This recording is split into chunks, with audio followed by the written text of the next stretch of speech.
我只花了20块就把冰箱从这样改成了这样。为了工作方便，在江南租了一套小房子，整体干净整洁。只不过这个冰箱正好今天有时间，就先把它清理一下。厨房空间太小，不适合战斗，所以我又化身大力士，把它移到了客厅。这发黄的屋子看着就让人头疼。这啥呀这是？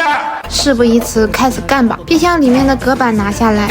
小场面，没事，咱们继续用洗洁精把它们全部清理一遍，去除异味和污渍。因为是自己用，里面还是得擦得仔细一点，这下看起来舒服多了。接下来开始清理冰箱外面，厨房的油污和灰尘混合在一起，毛巾根本就擦不掉。拿出我万能钢丝球，一顿操作之后，终于能看了。这个颜色也太丑了，所以我决定给它改个颜色，把贴纸裁成一样的大小，然后往冰箱上这么一贴，果然不失众望，翻车了。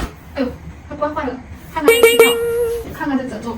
上网查了一下，发现刷漆比较简单，连夜下单。我这手残党还是老老实实刷漆吧。本来想买和贴纸一样的牛油果绿，但是没有同样的颜色。不过这个奶乎乎的香草白也不错。刷完一遍之后，等漆干了继续上第二遍。从我这娴熟的动作上来看，已经是名合格的粉刷匠了。最后再给它来一点小装饰，这ins风不就来了吗？